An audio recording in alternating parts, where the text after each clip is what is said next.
Hi friends, இன்றைக்கி நம்ம பார்க்க போகிறது நுரையீரல் கிரேவி தான். நல்லாயிருக்கும், ரொம்ப டேஸ்ட்டாக இருக்கும். கண்டிப்பாக ட்ரை பண்ணி பாருங்கள். ஒரு பாத்திரத்தை அடுப்பில் வச்சு அதில் எண்ணெய் விட்டு பட்டை, கிராம்பு, ஏலக்காய் அதில் பொரிய விட்டு நம்ம கட் பண்ணி வச்சுருக்க வெங்காயம் போட்டு அது நல்லா வதக்கிக்கோங்க. அது வதங்கினதுக்கு பின்னாடி கொஞ்சோண்டு கருவேப்பிலையும் வரமிளகாயும் ஒரு வாசத்துக்காக போடுறதுனா போட்டுக்கலாம்.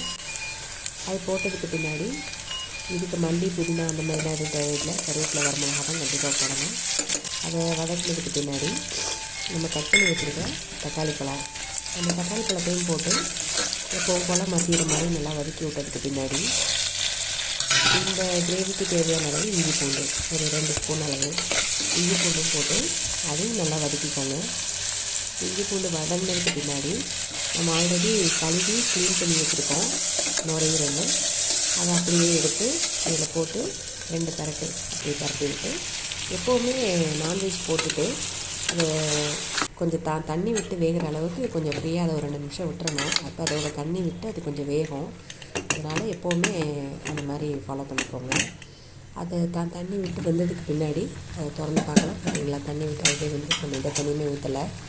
இது அப்படியே ஒரு பரட்டினதுக்கு பின்னாடி இப்போ இதுக்கு போட போகிற மசாலா பார்த்திங்கன்னா வெறும் மிளகாத்தூளும் மஞ்சத்தூளும் மட்டும்தான். 2 ஸ்பூன் மிளகாத்தூள், கொஞ்சோண்டு மஞ்சத்தூள். எப்போவுமே மிளகாத்தூள் போடும்போது மஞ்சத்தூள் கண்டிப்பாக போடணும்.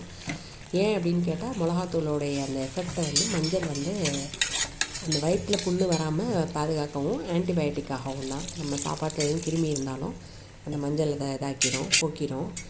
அதுக்காக கண்டிப்பாக மிளகாத்தூள் போடும்போது மஞ்சத்தூள் போட்டு தான் ஆகணும். அதோட நம்ம விசில் விட்டுடலாம். ஹை ஃப்ளேமில் 2 விசிலும், லோ ஃப்ளேமில் 1 விசிலும் விட்டதுக்கு பின்னாடி இப்போ நம்ம திறந்து பார்க்குறோம். ரொம்ப டேஸ்ட்டான கிரேவி ரொம்ப அழகாக ரெடி ஆயிடுச்சு. கண்டிப்பாக எல்லோரும் ட்ரை பண்ணி பாருங்கள். உங்கள் எல்லாருக்குமே ரொம்ப பிடிக்கும். கண்டிப்பாக ட்ரை பண்ணி பாருங்கள். பாய்.